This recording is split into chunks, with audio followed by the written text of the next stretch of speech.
tardes, estudiantes. Estamos en nuestra segunda parte del video de obligaciones según la clasificación. Nosotros ya habíamos estudiado en el video anterior la clasificación de acuerdo según la prestación, si es de dar, hacer o no hacer. Habíamos estudiado las obligaciones de medio y resultado y habíamos estudiado las obligaciones de cuerpo o cierto o especie y las de género. Hoy estudiaremos las obligaciones alternativas y facultativas, divisibles e indivisibles y las obligaciones lineales.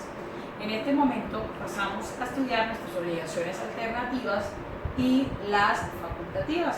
Para eso nos vamos a dirigir al Código Civil en su artículo 1556, que nos dice: la obligación alternativa es aquella en que se deben varias cosas, de tal manera que la ejecución de una de ellas exonera la ejecución de otras. Entonces, aquí quiero que hagamos una claridad. Una cosa son las obligaciones alternativas y otras son las obligaciones conjuntivas y las facultativas. Hablemos primero de las conjuntivas para que no podamos hacer la diferencia. Por ejemplo, yo puedo decir que yo te compré a ti 1 tonelada de arroz, 1 tonelada de aceite, 1 tonelada de harina y 1000 litros de aceite. Esta es una obligación conjuntiva. ¿En qué sentido? En que yo estoy sumando y yo tengo una parte de la obligación es dar 1000 kilos de arroz, la otra es 1000 kilos de harina y la otra son 1000 litros de aceite. Es decir, yo para poder cumplir este tipo de obligaciones tengo que haberte entregado los 1000 kilos de arroz, los 1000 kilos de harina y los 1000 litros de aceite. Se forman en un conjunto, es decir, tengo una obligación y a su vez esa obligación, el objeto de esa prestación, se va a dividir en 3 elementos, que sería el caso de los 1000 kilos de arroz, 1000 kilos de harina y los 1000 litros de aceite. Esa es una obligación conjuntiva. Pero en el tipo de las obligaciones alternativas no son así. Yo no voy a sumar. En esta yo me obligo a entregarte, por ejemplo, 1000 kilos de yuca amarga, o te entrego o te pago, de pronto te pago con 1 tonelada de auyama, o te entrego 1 tonelada de ñame. Si ustedes se dan cuenta, yo no estoy diciendo que te voy a entregar 1 tonelada de yuca, 1 tonelada de auyama y 1 tonelada de ñame. Yo te estoy diciendo que te debo cualquiera de estas toneladas y de esa manera cumplo la obligación. Es decir, o yo te entrego la tonelada de ñame, o te entrego la de yuca, o te entrego la de auyama. Cualquiera de las 3 que yo te entregue en la totalidad, yo estoy satisfaciendo la obligación. A diferencia de la conjuntiva, que yo tengo que entregarte los 3 productos, que fue lo que yo me obligué. ¿Quedó claro? Entonces, mis obligaciones alternativas son: yo te debo varias cosas, pero cuando cumpla una de ellas, me he exonerado y he cumplido el total de la obligación. Eso es lo que nos está planteando el artículo 1556. Ahora, ¿cómo se hace para pagar una obligación alternativa? Hay que tener claro que el artículo 1557 nos dice que es el deudor quien puede escoger cómo va a pagar la elección, a menos que no haya pactado lo contrario. Entonces, yo me obligo, si te voy a entregar ya sea la tonelada de auyama, o la tonelada de yuca, o la tonelada de ñame. No te puedo entregar la media tonelada de auyama, 250 kilos de yuca y otros 250 de ñame. Te entrego el 100% de lo que yo haya escogido, pero la elección de la escogencia es mía. Yo tengo que entregarte cualquiera del 100% de los productos. No se me permite fraccionar una parte de un producto y entregarte otra de otro y otra de otro. Simplemente la que yo escogí tengo que satisfacerla al 100%. Ahora, en estas obligaciones, el acreedor no puede demandar, no puede escoger, decir, no, es que yo quiero que me pagues con yuca, o con ñame, o con auyama. No, él simplemente tiene que escoger, tiene que aceptar la que el deudor entregue. Pero a menos que se haya pactado, que se le haya dado esa facultad al acreedor. Ahora, ¿qué ocurre con esta obligación alternativa? Si se destruye una de las cosas que yo te entregué, ejemplo, yo me comprometí a darte o un determinado, una Toyota Prado, o te entrego, por ejemplo, un Audi, y cualquiera de los dos yo cumplo mi obligación contigo. En el caso de que nosotros hayamos pactado que yo te pago mi obligación, ya sea entregándote un Audi o una Toyota. Entonces, yo tengo que, si se destruye la Toyota que yo te iba a entregar, eso no quiere decir que la obligación se extinguió, sino que se entiende que se va a cumplir es 100% con el Audi que aún no se ha destruido. Eso es lo que pasa con esas obligaciones alternativas. Si se destruye, si se daña o le pasa algo, por ejemplo, a la Toyota, no me extingue la obligación de ese cuerpo cierto, sino que permanece la obligación ahora solamente por el Audi. Eso lo vamos a ver nosotros, por ejemplo, en los artículos 1559 y 1560. Ahora, con respecto a que se destruyen las dos o tres cosas que se deben a una obligación alternativa, en ese momento, siempre y cuando sea cuerpo cierto, en ese momento sí me he liberado de mi obligación alternativa. Entonces, ¿quedó claro? Cuando yo tengo una obligación alternativa, tengo diferentes formas de cumplirla, pero tengo a elección del deudor la posibilidad de escoger la forma como voy a cumplir ese objeto, porque yo en mi obligación tengo diferentes objetos para cumplir, como ya los explicamos, y yo escojo a mi elección con qué objeto voy a cumplir mi obligación. La que yo escoja tengo de cumplirlo cabalmente al 100%, a menos que se le permita al acreedor escoger con qué objeto va a satisfacer la obligación. Ahora, aparte de todo esto, sabemos que si se destruyen las cosas que se deben en obligaciones alternativas, subsistes con las que no se han destruido. Y si se acaban estas y estas obligaciones son de cuerpo cierto, se entenderá extinguida la obligación alternativa. Pasemos ahora a las obligaciones facultativas. En las obligaciones facultativas yo tengo una obligación, un objeto desde el comienzo con esa obligación, pero a mí se me faculta cumplirlo con otro objeto. Pongamos que yo contraté con alguien la venta de harina de trigo fortificada. Resulta que esa harina yo no la tengo porque se me escaseó, porque ahora la emergencia de la pandemia hizo que el abasto se desaproveyera, y yo le llamo a la persona y le digo, no tengo harina de trigo, tengo otra harina, de pronto puede ser de mayor o menor calidad, y te puedo satisfacer la obligación. Si a mí esa persona me dice, listo, cumpla con esa otra, me está haciendo una facultad, porque desde el primer momento no le estaba pidiendo un tipo de harina X, sino el que yo le decía que era fortificada, que era para productos congelados, que era para esto y para aquello. Pero por una situación, él me ha facultado, el acreedor me faculta para cumplir la obligación con otro producto. Pongamos otro ejemplo. Yo debía de entregar, yo soy una modista, debo entregar un determinado vestido, pero la tela se me acabó. Yo puedo llamar a mi clienta, a esa acreedora, que le voy a hacer el vestido en otra calidad de la tela. Allí se me está se me está permitiendo cumplir con otro objeto distinto al que inicialmente habíamos señalado. Entonces, las obligaciones facultativas están en el artículo 1562 y nos dice, la obligación facultativa es la que tiene por objeto una cosa determinada.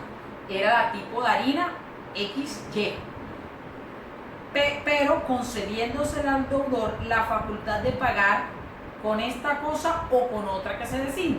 Es decir, como no tienes harina XY, págame con harina AB.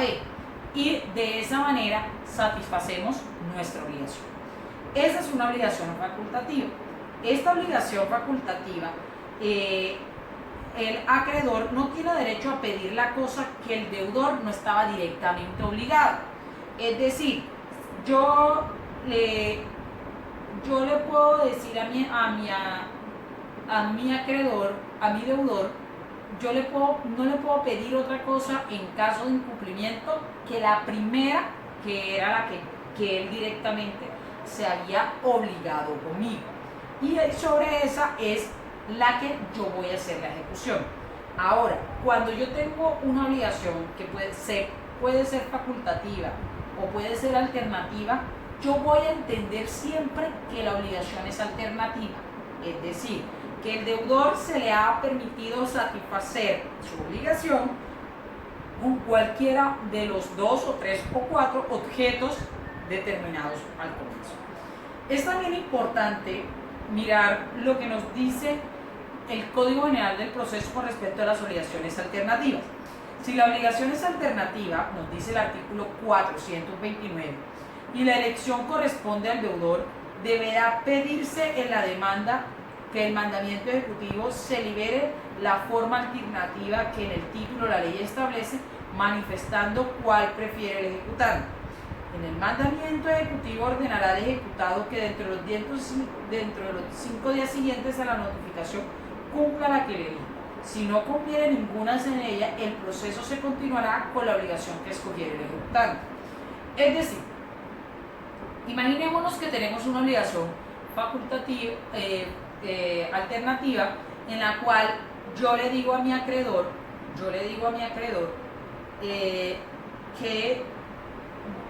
yo hice una obligación y en la cual yo digo, te debo 1 tonelada de yuca o 1 tonelada de ñame o 1 tonelada de auyama.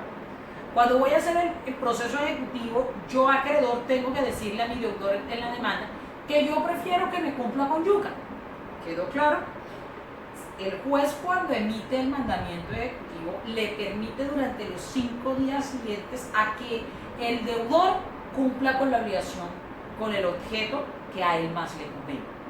Pero después, si él no ha manifestado con qué objeto va a cumplir ni nada por el estilo se ha pronunciado, el proceso ejecutivo no se va a seguir con las 3, se sigue con la que yo, acreedor, escogí o preferí al momento de presentar la demanda. Esta es solamente para las alternativas, porque ya señalamos que en las facultativas el acreedor va a perseguir siempre la obligación principal, no la que ha facultado al deudor.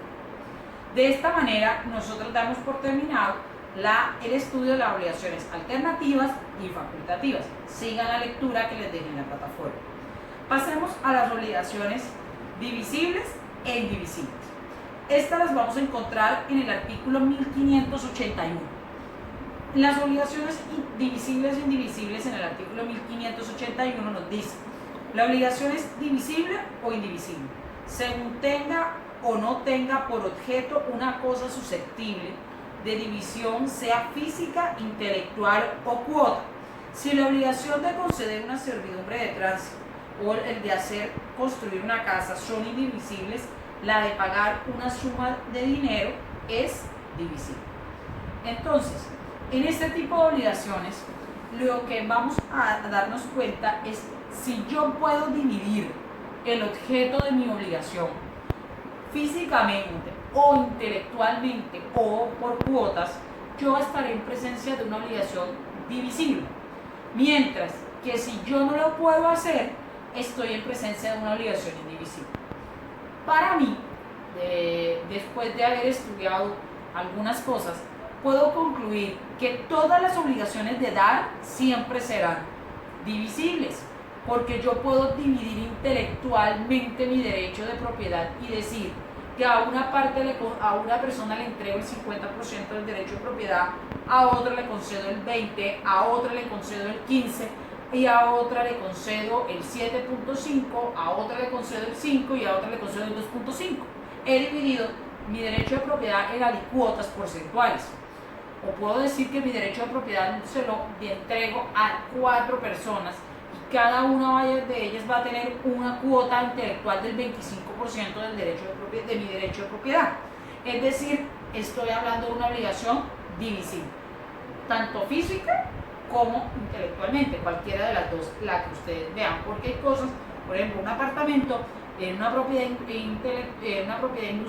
horizontal, no voy a poderlo dividir materialmente, pero sí lo voy a poder dividir intelectualmente, porque constituyo cuotas sobre el derecho de propiedad. Las obligaciones de no hacer tienen por objeto siempre la individualidad. Es decir, yo no voy a poder dividir una obligación de no hacer. Es que o hago o no hago. O hacemos todos o no hace ninguno. Por eso, cuando se va a abstener en una obligación indivisible, siempre estas tenencias en una obligación, esta tenencia será indivisible, no puedo fraccionar. Ahora, si yo estoy en presencia de una obligación de hacer, tengo que ver si la obligación de hacer es divisible o indivisible. Por ejemplo, si yo les contrato a ustedes como arquitecto para la construcción de una casa, pues la obligación de ustedes será la construcción de una casa y será indivisible porque es una. Pero si yo los contrato a ustedes por metros de pintura para que me pinten una casa y yo digo que me los contrato para que pinten 100 metros de pintura y ustedes más me pinten 50, su obligación se ha dividido. Entonces, es algo como qué tipo de obligación de hacer es la que me va a permitir saber si estoy en una obligación divisible o una indivisible. Ahora, miremos esto. Es algo importante el concepto de la indivisibilidad. El ser solidario en una obligación no le da carácter indivisible. Es decir, el hecho de que tengamos una obligación solidaria, per se, no estoy en presencia de una obligación indivisible. Porque una suma de dinero puede caer, una obligación dineraria que tiene un objeto divisible completamente, puedo pactar la solidaridad y todas las personas que están allí estarían obligadas a cumplirla. De manera que el hecho de que sea solidaria no le da el carácter de indivisible. Pero si tengo una obligación indivisible, esta siempre será solidaria si hay un número de personas en la parte como acreedor o deudor, porque todos estaríamos obligados en el mismo, de la misma manera en ese tipo de obligaciones. Ahora, si la obligación no es solidaria ni divisible, los acreedores solo podrán exigir su cuota y los deudores solo podrán pagar la suya. Ahora, miremos que este tipo de acciones de excepción a la divisibilidad hay unas excepciones. Es decir, aunque se pueda fraccionar, siempre se va a mirar como una cosa indivisible. Y miramos cuando estamos en una acción hipotecaria, ¿yo garantizo el 100% de la deuda o no garantizo nada? La obligación hipotecaria siempre será indivisible. Si la deuda es que yo debo de entregar un cuerpo cierto, debo hacer la tradición de un cuerpo cierto en su totalidad, pues todos los que estamos allí tenemos la obligación de transferir el dominio, porque uno solo no podrá hacerlo en el 100% del dominio. Es como, por ejemplo, usted tiene 3 hermanos, A, B y C, y con usted, que sería el cuarto, y ustedes van a vender la casa de su papá. Cada uno puede vender su cuota, no hay ningún problema, pero si van a vender toda la casa, tienen que hacerlo los 4. Si no, no podrían vender el 100% del derecho de propiedad. También nos vamos a darnos cuenta que en este tipo de obligaciones la indivisibilidad también se parta en los legados y testamentos. También nos vamos a hablar que cuando hay una obligación alternativa, también en ese caso los acreedores y los deudores tienen que ponerse de acuerdo, porque no se puede dividir para que unos quieran cumplir una cosa y otros otra. Entonces, ¿qué deberes y derechos tienen las partes en una obligación indivisible? Pues nos habla el artículo 1584. Cada uno de los que ha contraído unánimemente una obligación indivisible es obligado a satisfacerla en todo, aunque no se haya estipulado la solidaridad, y cada uno de los acreedores de una obligación indivisible tiene igual derecho a exigir el total. Imaginémonos que estamos en presencia, por ejemplo, de un acreedor hipotecario y yo voy a exigir la hipoteca. La hipoteca se ha constituido sobre una casa en la cual los hipotecantes somos 3 personas. Yo tengo derecho a exigirle a todos. ¿Por qué? Porque no puedo garantizar, porque la hipoteca se ha constituido sobre el 100% y todos somos responsables de eso, por el carácter solidario que nace en las obligaciones indivisibles. Ahora, cuando yo estoy en una obligación, ¿a quién demando en estas obligaciones indivisibles? Pues miremos el artículo 1587. Demandado uno de los deudores de la obligación indivisible, podrá pedir un plazo para entenderse con los demás deudores, a fin de que cumpliera entre todos, a menos que la obligación sea de tal naturaleza que él solo pueda cumplirlo, pues en tal caso será condenado desde luego al total cumplimiento, quedándole a salvo su acción contra los demás deudores. ¿Qué quiere decir esto? Señores, aquí nos estamos hablando casi de un litisconsorcio facultativo. Perdón, facultativo no, cuasi necesario. Yo no voy a poder demandar a uno. Yo puedo demandar a uno, pero ese uno no es el único que me puede cumplir eso porque necesitamos la ocurrencia de todos los que están en esa obligación indivisible. ¿Qué hago yo? Voy a tener casi la necesidad de llamarlos al proceso. Es decir, las obligaciones indivisibles me engendran obligaciones, litisconsorcio cuasi necesarios, que los voy a tener que vincular al proceso para poder cumplir entre todos la obligación. A menos que el tipo de obligación no sea de ese tipo y esa persona lo pueda cumplir solo, permitiéndole después subrogarse frente a los demás deudores. Ahora, en este tipo de obligaciones indivisibles, los acreedores tienen que actuar en conjunto, no pueden actuar cada uno por su lado, todos tienen que actuar de manera unánime. Ahora, cuando yo estoy hablando de la acción de esto, yo tengo de estas acciones que tienen los acreedores, todos tienen que actuar porque todos se debe a todos y todos tienen que concurrir al proceso. Ahora, señores, es divisible la acción de perjuicios, porque de pronto para mí yo quiera pedir un perjuicio porque a mí se me afectó en eso, mientras que para otro se puede afectar de otra manera. Entonces, cuando hay reparación de perjuicio, este tipo de obligaciones es divisible porque el perjuicio va siendo muy personal, aunque el hecho que lo conforma puede ser el mismo para todos. Entonces, esto es con respecto a las obligaciones indivisibles. Ahora pasemos a nuestras obligaciones dinerarias. Las obligaciones dinerarias nosotros las vamos a estudiar en el Código de Comercio. Y en este Código de Comercio vamos a abrir nuestro código y nos vamos a darnos cuenta en los artículos 874 y siguientes cuáles son estas obligaciones dinerarias. Las obligaciones dinerarias son aquellas que tienen por objeto una suma líquida de dinero o un título o valor que se asemeja, que tenga contenido crediticio o que en este caso se tome como dinero. Entonces, fíjense que estoy hablando de dinero. En la obligación dineraria, la obligación es una suma de dinero. Esta suma de dinero puede ser pactada en moneda nacional o moneda extranjera. Si se pacta en moneda extranjera, estoy hablando de una divisa. Si se pacta en moneda extranjera, esa divisa puede ser el dólar, el euro, el yen, los rublos, la libra, hasta el bolívar, cualquiera. El problema de este tipo de obligaciones dinerarias cuando se pactan en divisa o moneda extranjera es cómo se debe hacer el pago. Ya sabemos que en Colombia, si se pacta y no se dice nada, según lo que nos señala el código, las obligaciones se deberán en moneda legal colombiana. Artículo 874. Cuando no se exprese otra cosa, las cantidades que se estipulen en negocios jurídicos será en moneda legal colombiana.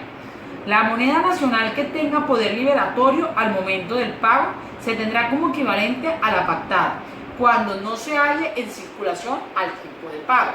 Es decir, si yo tengo una obligación dineraria y no dije nada, entenderé que para poderla cumplir lo haré en pesos colombianos.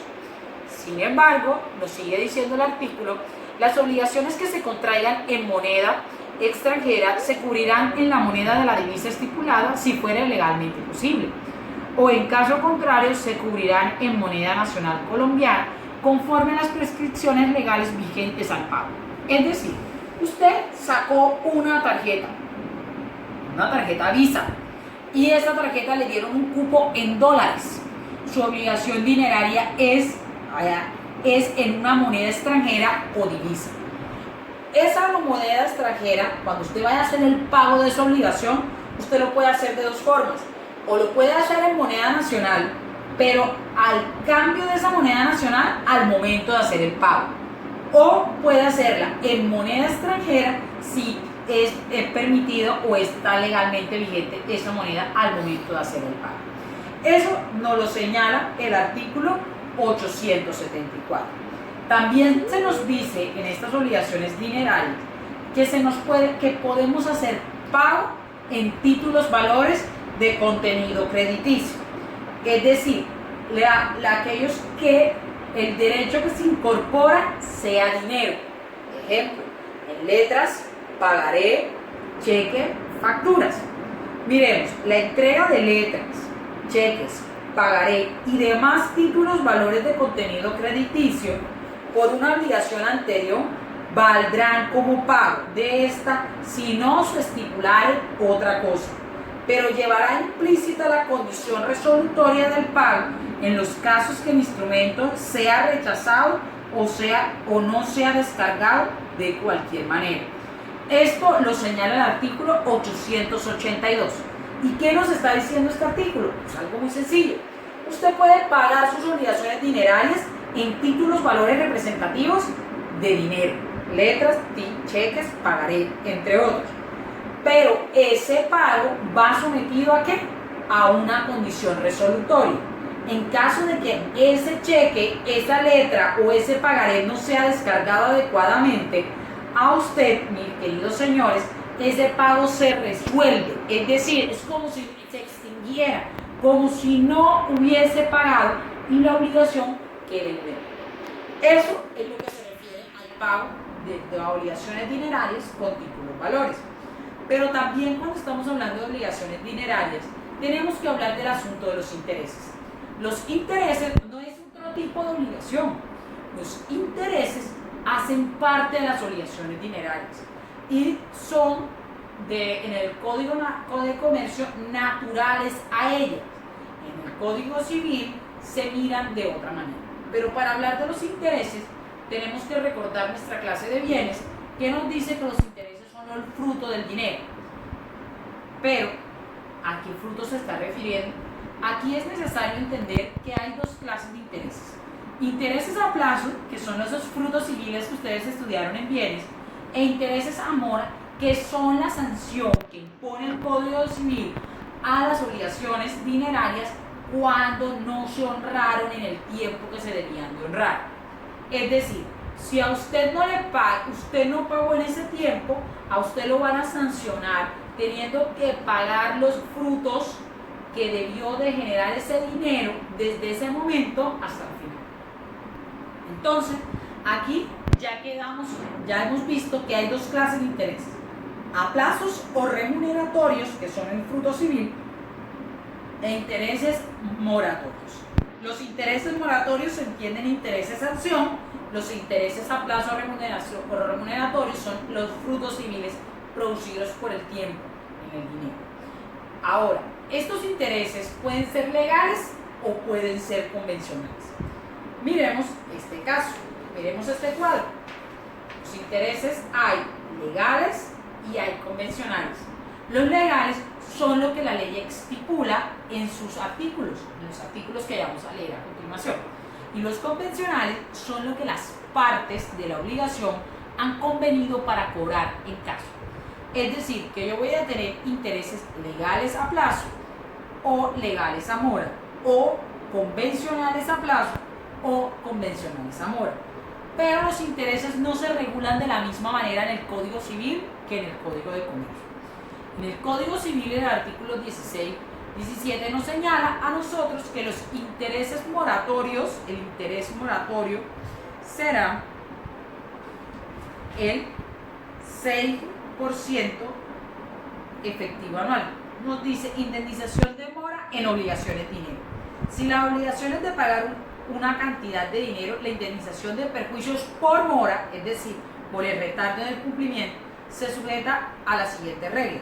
Se siguen debiendo los intereses convencionales que hemos pactado si se han pactado un interés superior al legal o empiezan a deberse los intereses legales en caso contrario, quedando sin embargo a su fuerza las disposiciones especiales que autoricen el cobro de intereses corrientes en ciertos casos. El interés legal se fija en el 6% anual. Entonces, ¿qué nos está diciendo este artículo? Nos está diciendo, mire, hay intereses a plazos legales e intereses a plazos convencionales. Intereses legales a mora e intereses convencionales. Y en derecho civil son estos. Ahora, miremos, fíjense que yo he señalado aquí que el interés legal a plazo es 0, porque aquí no nos indican que este 6% a qué norma pertenece. Para eso nos toca irnos al artículo 2200, al artículo 2200 y miraremos 2224 y miraremos qué nos dice. Si se ha prestado dinero y solo se debe la suma numérica pactada en el contrato, es decir, que intereses legales en el artículo 2224, intereses legales a plazo, no hay, es decir, es 0. Pero intereses legal a mora sí se lo señala. Artículo 2232. Si la convención no se estipulan intereses ni se prestaren a quote, serán fijados los intereses legales.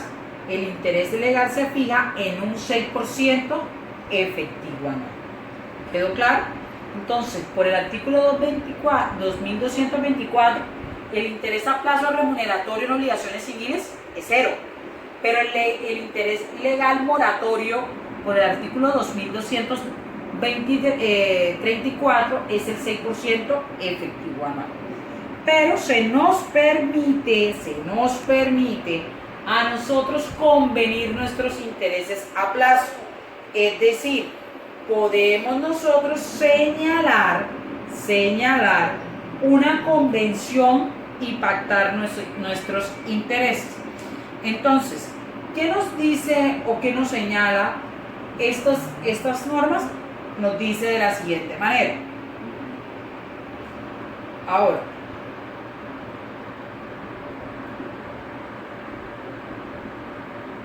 se pueden estipular intereses en dinero o cosas fungibles. Artículo 2231. El interés convencional que exceda en una mitad al que probarse haber sido el interés corriente al tiempo de la convención será reducido por el juez a dicho interés si así lo solicitara el deudor. ¿Qué nos está diciendo el artículo 2231? Que podemos pactar hasta el 1.5, o sea, 1 más la mitad del interés bancario corriente. Esto no me lo vayan a confundir con ingreso base de cotización, que no tiene nada que ver. Es interés bancario corriente. Usted puede pactar hasta el 1.5 del interés bancario corriente, ya sea a plazo o ya sea mora, cualquiera de los dos. Ahora, si ustedes se preguntan de dónde van a sacar el interés bancario corriente, pues muy fácil, ustedes lo van a sacar de la Superintendencia Financiera, que ella publica mes a mes el interés bancario corriente que rige para ese mes, señalado de acuerdo con la tasa del Banco de la República. Eso con respecto a estos intereses. Pero si vamos al interés del Código de Comercio, el Código de Comercio nos señala lo siguiente, en el artículo 884, y nos dice, Cuando en los negocios mercantiles haya que pagarse rédito a un capital sin que se especifique por el interés, este será el bancario corriente. Es decir, nuestro interés a plazo en comercial es igual al IBC, es decir, interés bancario corriente que haya fijado la Superintendencia Financiera de acuerdo con las directrices del Banco de la República. Y si las partes no estipularen interés moratorio, o sea, mi legal, será igual a 1,5 veces el interés bancario corriente. Entonces, mi interés legal a plazo en comercial, bueno, ahora, para resumir lo dicho hasta ahora, los intereses comerciales legales es igual al 1 a un IBC, es decir, al interés bancario corriente. Y el legal moratorio en comercial es igual al 1.5 IBC. Sin embargo, si continuamos con la lectura del artículo 884 del Código, vamos a darnos cuenta que nuestro interés convencional a plazo y a mora tienen el límite del 1 hasta 1.5 IBC, es decir, solo se puede cobrar hasta 1.5 el interés bancario corriente. ¿Cómo hacen eso? Vean la tabla de interés bancario corriente que publica la Superintendencia Financiera y la multiplican por 1.5. Allí les va a decir cuál es la tasa de interés máximo que pueden cobrar con ese mes. Ahora, cuando estamos hablando de máximo, vamos a encontrar el régimen de sanciones. Es decir, si ustedes se pasan de estos límites señalados aquí por la ley, se van a tener que ver unas sanciones. Las sanciones del Código Civil están en el artículo 231. Es decir, que si ustedes se pasan del 1.5 en derecho civil, el juez les va a reajustar ese interés al interés bancario corriente. Lo reajusta. Es decir, supongamos que el interés bancario para un mes estaba en 2.3 máximo. Es decir, ese era el interés bancario multiplicado por 1.5, pero ustedes cobraron 2.5. ¿Qué te está diciendo la norma? El juez lo va a reajustar no hasta la tasa máxima de interés del 1.5 IBC, sino al interés corriente bancario, que puede ser 1.6 interés bancario, 1.6%. Entonces lo reajusta. Lo lleva al interés bancario sin nada, o sea, sin el 1.5. Mientras que en derecho comercial, el interés, lo que me dice el artículo 884, es que se pierde. Y la ley 45 en su artículo 72, lo que me dice es que yo no solamente lo pierdo, sino que tengo que devolvérselo al deudor que le cobré de más. Imaginemos. Hagamos un pequeño ejemplo para entender esto. Si el interés que yo podía pagar, si yo tengo mi interés, el IBC estaba, por ejemplo, el IBC estaba señalado en un 1%, yo nada más te puedo cobrar por el 1.5, 1.5. Si este es el interés que la superintendencia me señaló. Pero supongamos en mi ejemplo que yo te cobré el 2%, 2.0. ¿Qué tiene que hacer el juez comercial? El juez comercial no solamente me va a hacer perder este interés del 2 que yo te cobré de más, sino que se lo tengo que devolver doblado. Ahora, si yo te presté 1.000.000 de pesos y tenía que cobrarte, era un 1%, es decir, tenía que haberte cobrado 10.000 pesos de interés y te cobré 20.000 al 2%, ¿qué tengo que cobrarte yo? Tengo que devolverte pues los 20.000 que te cobré más otro tanto igual, es decir que te voy a devolver otros 20.000. Lo pierdo y lo devuelvo doblado, te termino devolviendo 40. Mientras que el derecho civil no aplica así. Supongamos que yo te cobré el 2%. Lo máximo que te hubiera podido cobrar era 1.5. El juez me lo va a llevar lo que yo te cobré al IBC vigente para ese mes. Es decir, si yo te cobré 20.000 pesos y la obligación es civil, no solamente, no te voy a devolver, no te lo voy a reajustar al 1.5, que sería lo máximo, sino al bancario corriente vigente para ese año. Esto con respecto a las obligaciones dinerales. Gracias.